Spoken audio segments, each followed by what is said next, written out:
नमस्कार, आप देख रहे हैं न्यूज 18 इंडिया और मैं हूं आपके साथ गायत्री शर्मा। सबसे पहले बात कांग्रेस की कलह कथा की जो लगातार देखने को मिल रही है। इस सबके बीच आपको बता दें, इसकी गूंज छत्तीसगढ़ से पंजाब तक सुनाई दे रही है। छत्तीसगढ़ में मुख्यमंत्री भूपेश बघेल और उनकी ही सरकार में मंत्री टीएस सिंह देव के बीच तलवारें खिंची हैं। राज्य में नेतृत्व परिवर्तन की अटकलों के बीच मुख्यमंत्री बघेल ने दिल्ली में राहुल गांधी के साथ लंबी बैठक की है। वहीं टीएस सिंह देव ने भी दिल्ली में डेरा डाला हुआ है। तो उधर पंजाब में अगले साल विधानसभा चुनाव है, लेकिन सिद्धू और कैप्टन में रस्साकशी जारी दिखाई दे रही है। कैप्टन अमरिंदर सिंह ने विधायकों के साथ डिनर कर शक्ति प्रदर्शन किया तो सिद्धू ने ईंट से ईंट बजाने की धमकी दे डाली।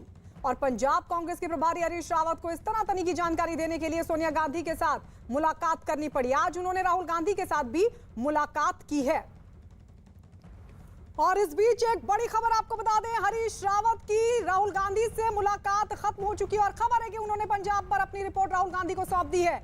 मुलाकात के बाद हरीश रावत ने बताया कि उन्होंने पंजाब की हालात की जानकारी राहुल गांधी को दे दी है और वो 1-2 दिन में कैप्टन अमरिंदर सिंह और सिद्धू से मिलने पंजाब जाएंगे। अब सोचिए, एक तरफ जहां छत्तीसगढ़ में मुख्यमंत्री भूपेश बघेल ने उनसे मुलाकात की, छत्तीसगढ़ के दौरे पर उनको इनवाइट किया गया, वो वहां पर जाएंगे अगले हफ्ते। तो इस बीच पंजाब कांग्रेस में भी कुछ ठीक नहीं चल रहा। आपसे कुछ ही देर पहले ये मुलाकात खत्म हुई है। हरीश रावत ने राहुल गांधी के साथ मुलाकात की और अब ये जानकारी मिल रही है कि हरीश रावत ने पूरी रिपोर्ट दे दी, राहुल गांधी अब पंजाब जाएंगे। राहुल जी से जो आप मिले हैं उसमें पंजाब को लेकर आपने क्या बातें रखी? मैंने जो स्थिति है, जो बातें आई हैं मेरे तक, जो बातें उठी हैं, वो सब बातें उनके सामने रखी। क्या कहा उन्होंने? राहुल गांधी की तरफ से ये बहुत ब्रीफ मीटिंग थी, है सम वेरी बिजी शेड्यूल। उनका कुछ और मीटिंगें पहले से फिक्स थी, तो मैं उसके बीच में कूद पड़ा, तो इसलिए मैंने अपने जो है 1-4-5 मिनट में जो मेरा प्रेजेंटेशन था वो पूरा कर दिया। आप कह रहे थे कि पंजाब का प्रभारी अब आपको नहीं रहना, क्या इस बात से भी राहुल गांधी को अवगत कराया आपने? नहीं, ये तो मैंने अपने पंजाब के दोस्तों से मजाक में कहा।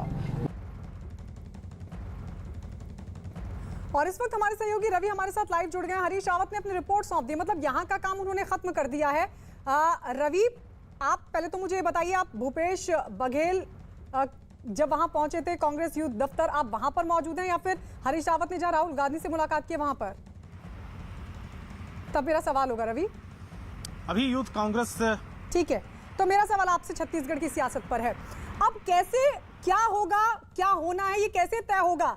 अब यहां से तो भूपेश बघेल अपने विधायकों के साथ, मंत्रियों के साथ रायपुर लौट जाएंगे, लेकिन उसके बाद क्या होगा?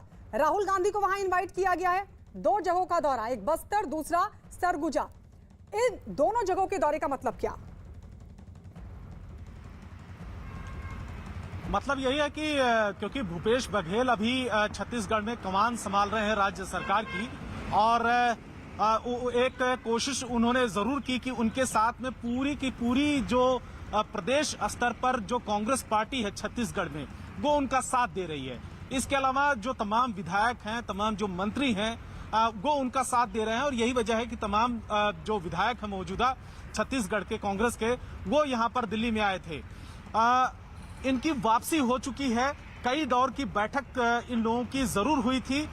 इसके जरिए मुख्यमंत्री ने एक अपनी ताकत दिखाने की कोशिश की है आला कमान को, कि जो 2.5 साल का लगातार चल रहा है टीएस सिंह देव की तरफ से कि 2.5 साल अब उनको मौका मिलना चाहिए। लेकिन पूरी तरीके से उन्होंने जो 2.5 साल काम किया है छत्तीसगढ़ के विकास के लिए, डेवलपमेंट के लिए, तमाम चीजों के लिए। ठीक है, रवि लौट रहे हैं आपके पास। और इस बीच अपने दर्शकों को बता दें कि कांग्रेस में जो घमासान मचा है उस पर बीजेपी नेता संबित पात्रा ने क्या कहा, आइए सुनवाते हैं आपको। सामंती गुरूर है जिसने कांग्रेस पार्टी को मुल्क से मोहल्ले में समेटा और अब मोहल्ले के भी महंगे दिखाई पड़ रहे हैं। तो जो कुछ बचा खुचा है, कम से कम उस पूंजी को आदमी बचा के रखता है, लेकिन जिसके दिमाग में कूट करके सनकी सुरूर हो और सामंती गुरूर हो, वो कभी भी जो है वो सुधरने वाला नहीं है। और यही हाल कांग्रेस का। हम तो चाहते हैं कि एक सकारात्मक विपक्ष हो, मजबूत विपक्ष हो। हम तो उनको मजबूत नहीं बना सकते, मजबूत तो उन्हें खुद बनना पड़ेगा, लेकिन वो मजबूत के बजाय मजबूर बन गए हैं आज। तो ये मुख्तार अब्बास नकवी को आप सुन रहे थे, संबित पात्रा ने क्या कहा वो भी आपको सुनवाएंगे। लेकिन आपको इस बीच बता दें कि मुख्यमंत्री कैप्टन अमरिंदर सिंह और प्रदेश अध्यक्ष नवजोत सिंह सिद्धू के बीच घमासान थमने का नाम नहीं ले रहा। सिद्धू खेमे की तरफ से लगातार चल रही तख्ता पलट की कोशिशों को रोकने के लिए अब कैप्टन खुद मैदान में उतर आए हैं।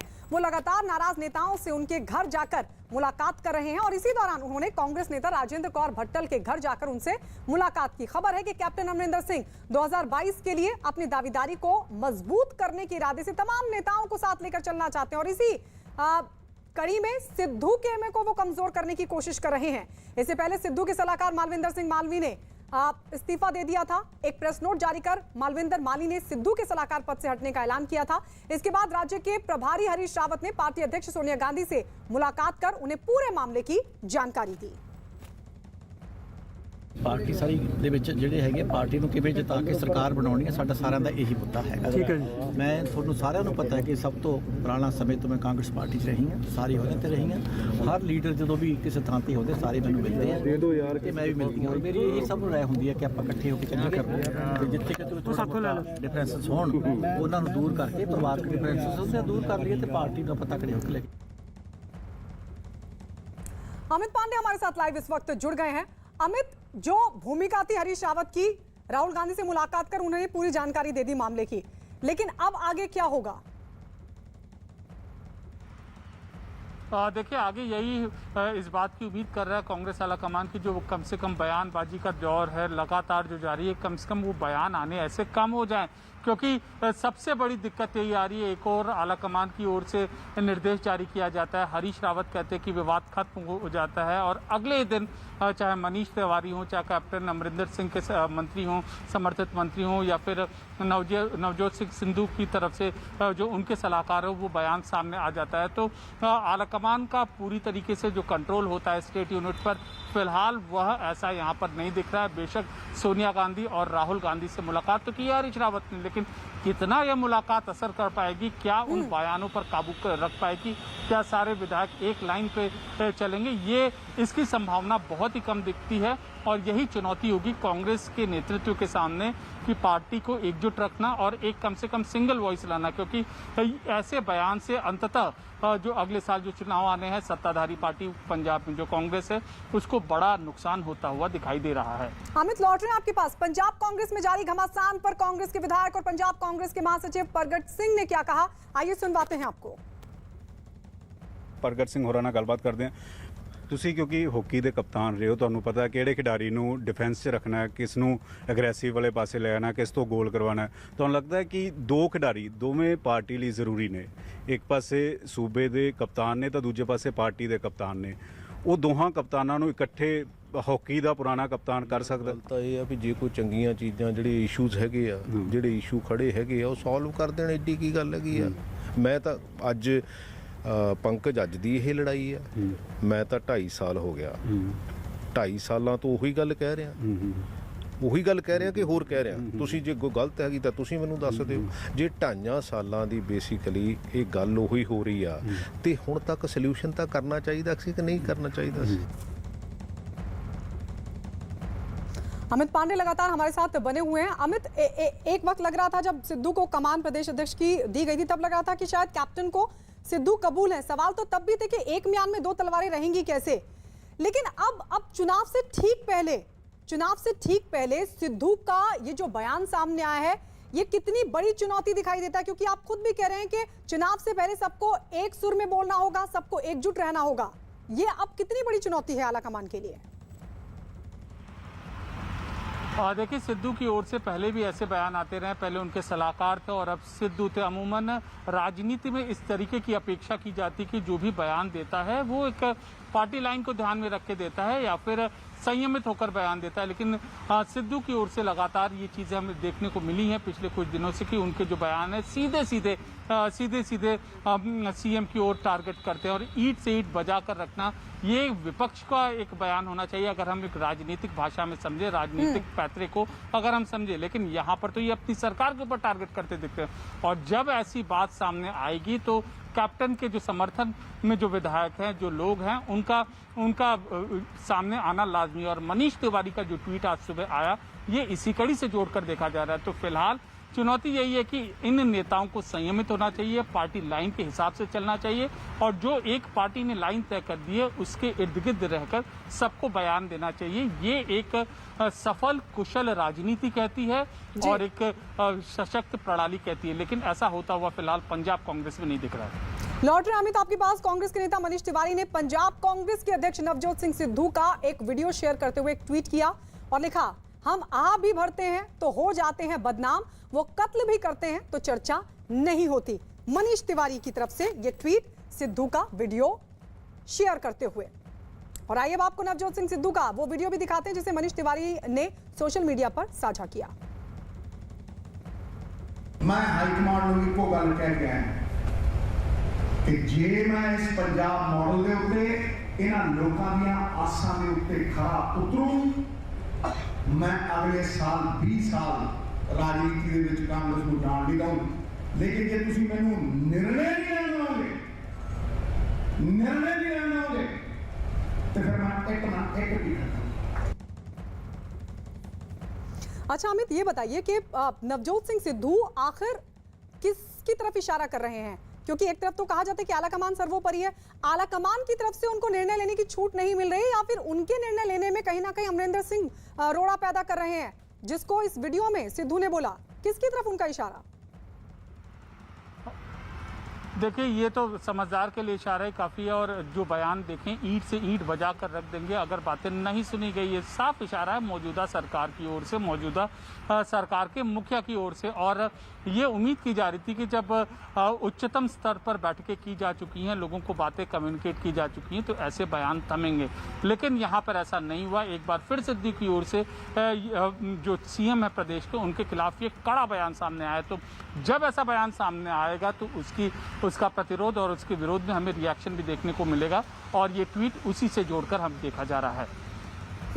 अमित, लौट रहे हैं आपके पास और इस बीच आपको बता दें कि छत्तीसगढ़ कांग्रेस में भी कुछ ठीक नहीं चल रहा और छत्तीसगढ़ कांग्रेस में भी मचाए घमासान। छत्तीसगढ़ के सीएम भूपेश बघेल दोपहर 1 बजे दिल्ली से रायपुर के लिए वो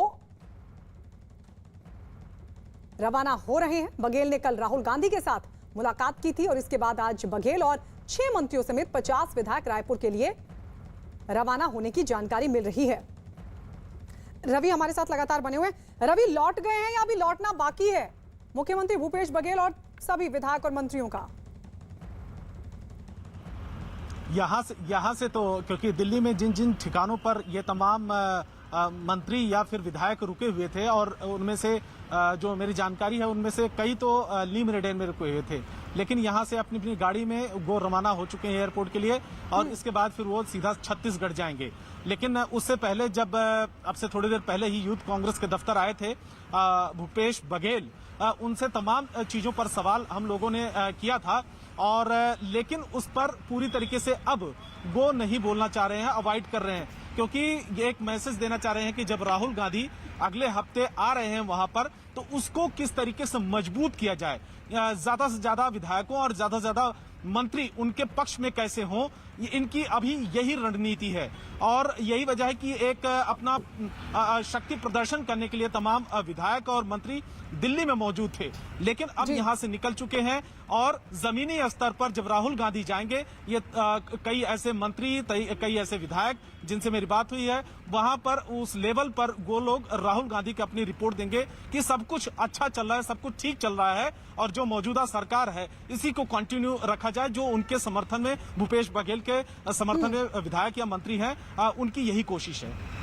लौट रहे रवि आपके पास। छत्तीसगढ़ कांग्रेस सरकार में काफी लंबे वक्त से सब कुछ ठीक नहीं चला है और लगातार मुख्यमंत्री भूपेश बघेल को हटाने की उठ रही है मांग और इस सबके बीच एक रोज पहले दिल्ली में सीएम भूपेश बघेल और राहुल गांधी के बीच 3.5 घंटे तक बैठक चली और इस बैठक में प्रियंका गांधी भी शामिल हुई। हालांकि इस मुलाकात के बाद सीएम भूपेश बघेल ने बताया कि उनकी राहुल गांधी के साथ राज्य के विकास और उससे जुड़ी कई मुद्दों पर बातचीत हुई है। उन्होंने ये भी कहा कि राहुल गांधी को छत्तीसगढ़ आने का न्योता दिया गया है, जिसे उन्होंने स्वीकार कर लिया और वो अगले हफ्ते छत्तीसगढ़ आएंगे। छत्तीसगढ़ के मुख्यमंत्री भूपेश बघेल इस वक्त हमारे साथ हैं। राहुल गांधी से 3 घंटे की मुलाकात हुई है और आमंत्रण को स्वीकार किया राहुल गांधी ने छत्तीसगढ़ आने का। सर, क्या बात हुई? देखिए, राहुल जी से बहुत दिल खोल के बात हमने की और लंबी चर्चा हुई छत्तीसगढ़ के राजनीति के बारे में, छत्तीसगढ़ के आर्थिक व्यवस्था के बारे में, छत्तीसगढ़ के योजनाओं के बारे में, और अंत में मैंने राहुल जी से छत्तीसगढ़ आने का निमंत्रण दिया। उन्होंने सहर्ष स्वीकार किया। अगले सप्ताह वो छत्तीसगढ़ आएंगे। पिछली बार मुलाकात के बाद 10 जनपद पे मुलाकात हुई थी पार्टी आलाकमान से। आपने कहा था कि पार्टी के अंदर जहां बहुमत वहां 2.5 साल का फॉर्मूला नहीं चलता, जब अलग अलग गठबंधन होते हैं, गठजोड़ की सरकार होती है, वहाँ होता है। ये बार बार मीडिया में भी खबरें आ रही थी, आपको भी 3 दिन के अंदर आना पड़ा दिल्ली, और ये अंदेशा हुआ कि आखिर तमाम विधायक और संगठन के लोग यहाँ क्यों पहुँचे हैं। तो क्या किसी तरह की इस तरह के फॉर्मूले की बात हुई थी? क्या नेतृत्व परिवर्तन का भी अंदेशा था? देखिए, पिछले दिनों आए तब भी मैंने, पुनिया जी ने, सब ने यही बात की कि विकास के मुद्दे में, योजनाओं के बारे में चर्चा हुई। पिछले समय भी एजेंडा नहीं था, इस समय भी एजेंडा नहीं था। इस समय भी हमने विभिन्न योजनाओं के बारे में चर्चा की, राजनीतिक चर्चा की, सब खुल के बात हुई। आप भी सीएम रहेंगे 5 साल तक? देखिए, मैंने पहले ही कहा कि जिस दिन हाईकमान का है मैं छोड़ दूंगा। विस्तार से चर्चा हुई और अंत में मैंने राहुल जी से आग्रह किया कि चुनाव के बाद छत्तीसगढ़ आना हुआ नहीं है, कोरोना काल के कारण से आपका आगमन नहीं हो पाया है। छत्तीसगढ़ की जनता, छत्तीसगढ़ के कांग्रेस जन, छत्तीसगढ़ के जनप्रतिनिधि सब लोग मिलना चाहते हैं और अपने अपने जो क्षेत्र में जो काम किए हैं उसे आपसे अवगत कराना चाहते हैं। तो बहुत ही कृपापूर्वक राहुल जी मेरे आमंत्रण को स्वीकार किए और अगले सप्ताह बस्तर से दौरा करेंगे। लेकिन किसी भी विधायक को दिल्ली में एआईसीसी के द्वारा, हाईकमांड के द्वारा या किसी के व्यक्ति के द्वारा नहीं बुलाया गया। टकराव की स्थिति कहीं नहीं है। भूपेश बघेल जी ने भी स्पष्ट रूप से कहा है कि मैं इस पद पे तब तक हूं जब तक हाईकमांड के द्वारा, हमारे नेताओं के द्वारा कहा जाता है, और जिस दिन कहेंगे मैं हट जाऊंगा। और टीएस सिंहदेव के द्वारा भी जब सवाल किया गया तो उन्होंने भी स्पष्ट किया कि ये तो मेरे अधिकार की बात नहीं है, ये हाईकमांड में बैठे लोग, उनके अधिकार की बात है, वो जो निर्णय करेंगे वो सबको मंजूर होगा। रवि लगातार हमारे साथ बने हुए हैं। रवि, सिर्फ मुख्यमंत्री भूपेश बघेल ने ही राहुल गांधी से मुलाकात की, या फिर क्योंकि वहां पे विधायक भी पहुंचे थे, मंत्री भी पहुंचे थे, क्या उनकी भी राहुल गांधी से कोई बातचीत हुई, कोई मुलाकात हुई है? उनकी बातचीत नहीं हो पाई, उनकी मुलाकात नहीं हो पाई है, क्योंकि खुद वो पार्टी की तरफ से सीएम हैं और राज्य के सीएम हैं, और लेकिन उन्होंने ये इशारों में एक मैसेज देने की जरूर कोशिश की है कि तमाम जो विधायक हैं या मंत्री हैं वो उनके साथ हैं। अभी थोड़ी देर पहले जब उन तमाम विधायकों से भी मेरी बात हुई तो उनका एक ही सुर में यही कहना है कि पार्टी में सब कुछ सही है, लेकिन जो 2.5 साल का कार्यकाल रहा है वो अच्छा रहा है और उसमें कोई दिक्कत नहीं है। टीएस सिंहदेव, उनकी लगातार यही कोशिश है कि जब शुरुआत में ही सरकार का गठन हुआ था 2.5 साल पहले, तब ये कहा गया था कि अगला जो 2.5 साल है वो कमान शिफ्ट होगा और उनके हाथ में आएगी। लेकिन अब ये पूरी तरीके से ये डिपेंड करता है कि राहुल गांधी जब छत्तीसगढ़ जाते हैं, 1 हफ्ते के बाद में, 1 दिन से ज्यादा का उनका दौरा है, जब वो तमाम लोगों से मुलाकात करेंगे उसके बाद ही इसका कुछ आउटकम निकल के आएगा कि आखिर में भूपेश बघेल ही कंटिन्यू करेंगे या फिर सत्ता दूसरे के हाथ में जाएगी, यानी टीएस सिंहदेव के हाथ में जाएगी। ये तमाम चीजें डिपेंड करती है राहुल गांधी की विजिट पर। और इस बीच बता दें कि राहुल गांधी से मिलने के बाद कांग्रेस के मुख्यालय में जुटे छत्तीसगढ़ के विधायकों से राज्य के प्रभारी पीएल पुनिया और मुख्यमंत्री भूपेश बघेल ने मुलाकात की, और इस दौरान न्यूज 18 की टीम ने कांग्रेस के विधायकों से बातचीत की, जिसमें भूपेश बघेल के समर्थकों ने कांग्रेस आलाकमान से नेतृत्व परिवर्तन नहीं करने की मांग उठाई। भूपेश बघेल की मुलाकात राहुल गांधी से 3 घंटे तक हुई है कि छत्तीसगढ़ में नेतृत्व परिवर्तन को लेकर क्या होगा। और इस वक्त हम लोग मौजूद हैं कांग्रेस के मीडिया ब्रीफिंग हॉल में 24 अकबर रोड पे, और यहाँ संगठन से जुड़े लोग, तमाम लोग मौजूद हैं। प्रदेश के उपाध्यक्ष मौजूद हैं और नगर निगम के विभिन्न पदों पे आसीन लोग जो हैं यहाँ पहुँचे हैं। अपने को कांग्रेस कार्यकर्ता नेता बताते हैं, लेकिन भूपेश बघेल के सब लोग समर्थक और ये मांग कर रहे हैं कि राज्य में किसी तरह का नेतृत्व परिवर्तन न हो। अटल जी, आपसे थोड़ी देर पहले बात हुई, पार्टी के उपाध्यक्ष हैं, आपने कहा कि किसी तरह का परिवर्तन न हो। भूपेश बघेल ने राहुल गांधी को इनवाइट किया कि आप राज्य में आइए और वहाँ के प्रोग्रेस को देखें। अब क्या उम्मीद है? इसका मतलब साफ है कि माननीय मुख्यमंत्री जी ने उन्हें इनवाइट किया है एज ए मुख्यमंत्री कि वो छत्तीसगढ़ में आए और देखें कि छत्तीसगढ़ में कांग्रेस ने किस तरीके से विकास की धारा बहाई। उनके नेतृत्व में पिछले 2.5 सालों में छत्तीसगढ़ के जनमानस में छत्तीसगढ़ की अस्मिता और स्वाभिमान की अलग जगह है। इसलिए मेरा ऐसा मानना है कि इसलिए उन्होंने राहुल गांधी जी को निमंत्रण दिया है कि वो छत्तीसगढ़ आएँ। छत्तीसगढ़ के किसान कितने खुशहाल हैं, छत्तीसगढ़ के आदिवासी जो 32% हैं वो किस तरीके से खुशहाल है, ये देखने के लिए उन्होंने निमंत्रण दिया। आप लोग ये बताएं, आप लोग पार्टी संगठन से जुड़े लोग, इस तरह की स्थिति पैदा क्यों हो गई कि 2.5 साल का फॉर्मूला था कि नहीं, TS सिंहदेव बनाम भूपेश बघेल, ऐसी स्थिति पैदा क्यों हो गई? आप लोग को क्यों लगता है? देखिए, सबसे पहली बात तो ये जो स्थिति 2.5 साल वाली है, ये मीडिया की बनाई हुई है। कांग्रेस जन पूरे छत्तीसगढ़ में एक हैं, पूरा संगठन एक है, पूरा सब मुख्यमंत्री श्री भूपेश बघेल जी के साथ हैं। और ये 2.5 वर्ष की जो बात है वो केवल मीडिया में है, न जनता में है, न संगठन में है, न कार्यकर्ताओं में। ठीक है, बिल्कुल, न जनता में है, न संगठन में है, न कार्यकर्ताओं में। आपने कहा कि हम लोग कांग्रेस के लोग हैं, लेकिन कांग्रेस में आज तक मैंने पिछले कई सालों से ऐसा नहीं देखा कि किसी मुख्यमंत्री के समर्थन में इतने नेता, विधायक या संगठन के लोग पहुंचे इस मांग को लेकर कि भूपेश बघेल या कोई CM ही राज्य का मुख्यमंत्री बना रहे। देखिए, 1.5 साल जो है लगातार कोरोना काल निकला है। हमेशा आप देखिए, विगत संघर्ष के समय भी हर 2 महीने में कांग्रेस के जन, छत्तीसगढ़ के कांग्रेसी यहाँ हमेशा सोनिया जी और राहुल जी के नेतृत्व को मजबूत करने के लिए दिल्ली आते थे। 1.5 साल से हम लोग दिल्ली आ नहीं पाए थे।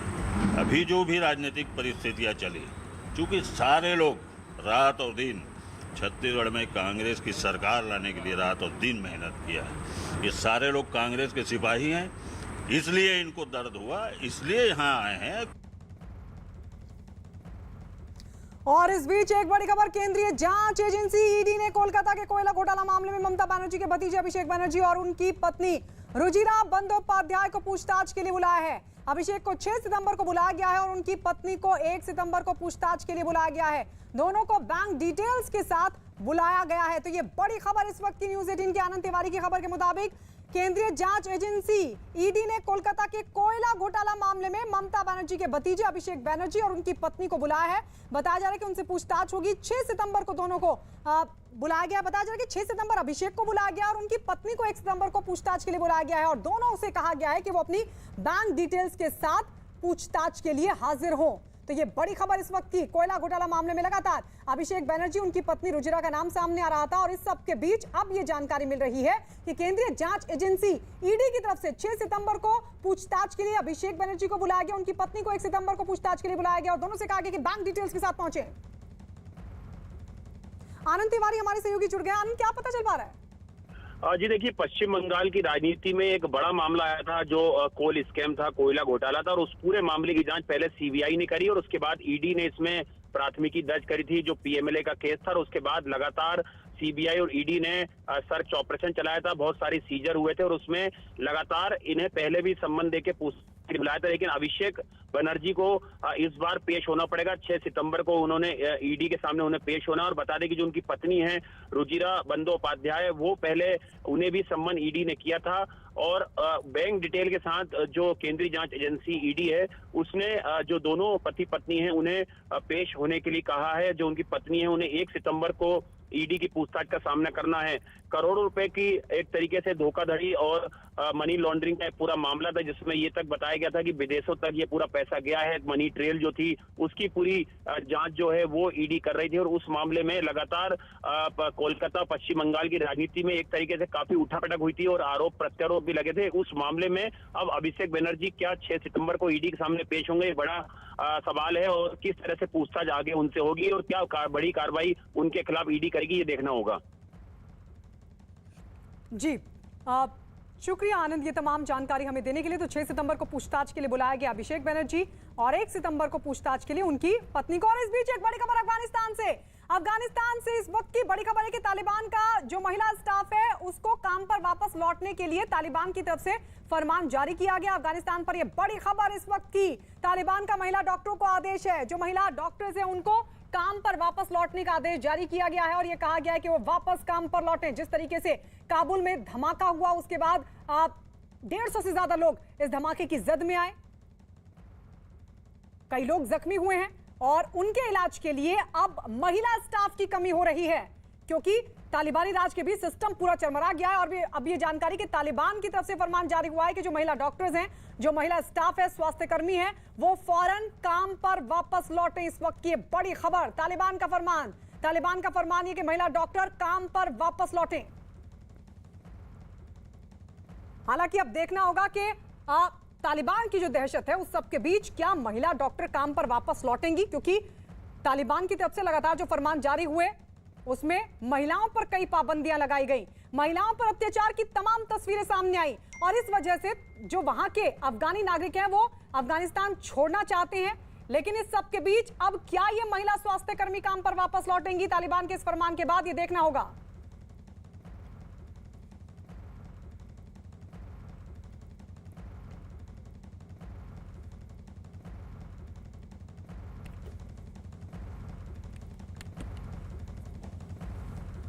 और इस वक्त हमारे साथ अमित पांडे हमारे सहयोगी लाइव जुड़ रहे हैं।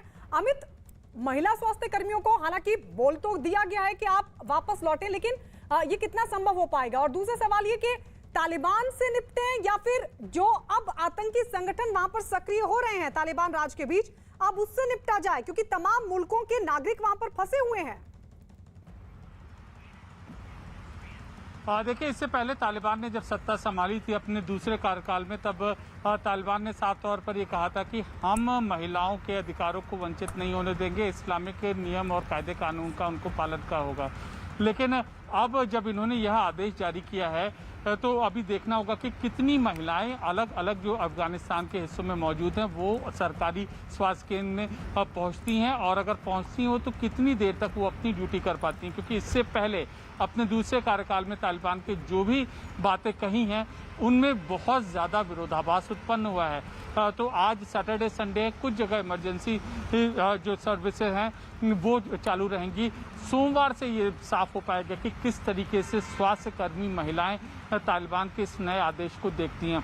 और जब तालिबान ने टेक ओवर किया था, इससे पहले सफाई कर्मियों के लिए भी आदेश जारी किए थे कि वो आए और काबुल का जो व्यवस्था संभाले। तो कुछ लोग वो आते हुए दिखे थे, सड़कों पर अपनी ड्यूटी करते हुए दिखे थे, लेकिन अब महिलाएं किस तरीके से इस आदेश को देंगी ये अभी देखना होगा। जी बिल्कुल अमित, आपके पास लौटेंगे। और इस बीच बता दें कि तालिबान का एक और नया फरमान आया सामने। तुलु न्यूज के हवाले से जो खबर मिल रही है उसके मुताबिक तालिबान ने काबुल में लोगों से गाड़ी, हथियार, गोला बारूद और दूसरा सरकारी सामान एक हफ्ते में संबंधित अधिकारियों को लौटाने के लिए कहा है। तालिबान के प्रवक्ता जबीहुल्ला मुजाहिद ने कहा कि अगर संबंधित अधिकारियों को सामान वापस नहीं किया गया तो उल्लंघन करने वालों से कानूनी तौर पर निपटा जाएगा। तो ये एक और फरमान, लोगों को कहा गया कि अपनी गाड़ी, हथियार, बारूद जमा कर दें। लोगों से सरकारी सामान को भी लौटाने के लिए कहा गया है। अमित लगातार हमारे साथ बने हुए हैं। ये क्या फरमान जो आया है अमित, क्या एक विद्रोह का भी खतरा है काबुल से भी तालिबान को, जो ये नया फरमान? जी बिल्कुल, क्योंकि तालिबान कुछ समय पहले ही जिन लोगों को उन्होंने कहा है कि आप हथियार जमा करिए, वो तालिबान उनके लिए देश के दुश्मन थे, और अब तालिबान उन्हीं से कह रहा है कि आप लोग अपने हथियार जमा करिए। तो बेशक आदेश जारी किया है, लेकिन इसके पीछे तालिबान की मंशा यही प्रतीत होती हुई दिखी जा रही कि कम से कम जो लोग हथियार जिनके पास हैं और जो विद्रोह करने की आशंका रखते हैं उनके पास से हथियार चले जाए। लेकिन इन सब में भी बहुत बड़ा सवाल उठता है, आखिरकार लोग कहाँ पे जमा करेंगे, कहाँ आएंगे, और उनको उन हथियारों को इकट्ठा करने वाला शख्स कौन है? ये तो वही बात हुई कि एक पुराने दुश्मन को अपने हथियार देना, अपने आप आकर हथियार देना, ऐसा अगर हम रियल वर्ल्ड में देखें, असल दुनिया में देखें तो ऐसा तर्कसंगत नहीं लगता। लेकिन अब ये तालिबान द्वारा आदेश जारी किया जा चुका है। कैसे लोग आते हैं, किन लोगों को सौंपते हैं, उन हथियारों का आकलन किस तरीके से वहाँ का प्रशासन करता है, इस पर सबकी नजरें रहेंगी। अमित, लौट रहे हैं आपके पास। अफगानिस्तान में अमेरिका ने IS के ठिकानों पर हवाई हमला किया है। न्यूज़ 18 के संदीप बोल की खबर है कि अमेरिका ने अफगानिस्तान के नांगरहार प्रांत में मौजूद आईएसआईएस खुरासान के ठिकानों पर एयर स्ट्राइक की है। अमेरिका ने काबुल में ड्रोन से हमले की पुष्टि की और हवाई हमले में काबुल एयरपोर्ट पर आतंकी हमले के मास्टरमाइंड को मार गिराने का दावा किया। 2 दिन पहले काबुल एयरपोर्ट पर हुए आतंकी हमले में अमेरिका के 13 सैनिकों की मौत हो गई थी और उसी के जवाब में 48 घंटों के भीतर अमेरिका ने आईएसआईएस के ठिकानों को निशाना बनाया है। इन सारे आतंकवादियों को कौन तैयार करता है, कौन इन्हें बनाता है, तो वो सिर्फ और सिर्फ पाकिस्तान है, क्योंकि पाकिस्तान ने ही ये सारी आतंकवादियों को ट्रेनिंग दी हुई है। तालिबान को पाकिस्तान ने बनाया। इन सारे आतंकवादी जो अलग अलग संगठन हैं, ये सारे चचेरे ममेरे भाई हैं एक दूसरे के और कोई नहीं है। इनको ट्रेनिंग और इनको सपोर्ट पाकिस्तान देता है। अमेरिका आतंकवादियों को तो मार रहा है, लेकिन आतंकवादियों को जो पैदा कर रहा है उसके खिलाफ आप क्यों नहीं एक्शन लेते? उनके खिलाफ एक्शन लेने की अब बारी आ गई है। काबुल में अमेरिकी दूतावास ने अपने नागरिकों के लिए सुरक्षा अलर्ट जारी किया है। न्यूज 18 के संदीप बोल की खबर के मुताबिक काबुल में सुरक्षा खतरे को देखते हुए यूएस नागरिकों को एयरपोर्ट और एयरपोर्ट के गेट से दूर रहने के लिए कहा गया है। यूएस ने अपने नागरिकों से अबे गेट, ईस्ट और नॉर्थ गेट और new ministry of interior gate से तुरंत हट जाने के लिए कहा है। यूएस ने अपने नागरिकों को भीड़ वाली जगहों से भी दूर रहने की सलाह दी है और सोशल मीडिया के जरिए खबरों पर नजर रखने की भी सलाह दी गई है। और आइए बढ़ते आगे। राष्ट्रपति रामनाथ कोविंद ने उत्तर प्रदेश के पहले आयुष विश्वविद्यालय का गोरखपुर में शिलान्यास किया। भूमि पूजन में राष्ट्रपति कोविंद के साथ राज्यपाल आनंदीबेन पटेल और मुख्यमंत्री योगी आदित्यनाथ भी मौजूद रहे। इस मौके पर योगी आदित्यनाथ ने कहा है कि आयुर्वेदिक, यूनानी, होम्योपैथिक चिकित्सा पद्धति को आगे ले जाने के क्रम में ही उत्तर प्रदेश सरकार प्रदेश में आयुष विश्वविद्यालय की आधारशिला रखने जा रही है, बनाने जा रही है और इस आयुष विश्वविद्यालय का राष्ट्रपति रामनाथ कोविंद ने भूमि पूजन और शिलान्यास किया। भारतवर्ष में वैदिक काल से ही आरोग्य पर विशेष बल दिया जाता है। वेदों, उपनिषदों, पुराणों और अन्य प्राचीन ग्रंथों में भी आरोग्य की महत्ता का वर्णन है। कहा गया है कि शरीर माध्यम खलु धर्म साधनम, अर्थात शरीर ही समस्त कर्तव्यों को पूरा करने का पहला साधन होता है। इसलिए शरीर को स्वस्थ रखना बेहद आवश्यक है। आप सबका तथा समस्त जनों का शरीर निरोगी रहे, स्वस्थ रहे। इस उद्देश्य को फलीभूत करने की दिशा में किए जा रहे प्रयासों को सफल बनाने के लिए महायोगी गुरु गोरखनाथ आयुष विश्वविद्यालय की स्थापना की जा रही है।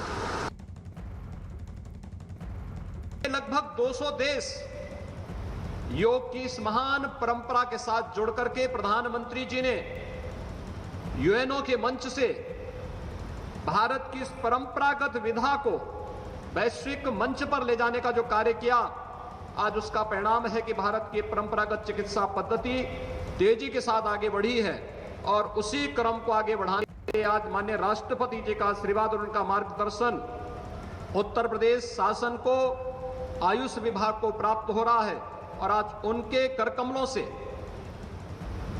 उत्तर प्रदेश का पहला आयुष विश्वविद्यालय महायोगी भगवान गोरक्षनाथ की इस पावन धरती पर भूमि पूजन और शिलान्यास के साथ प्रारंभ होने जा रहा है।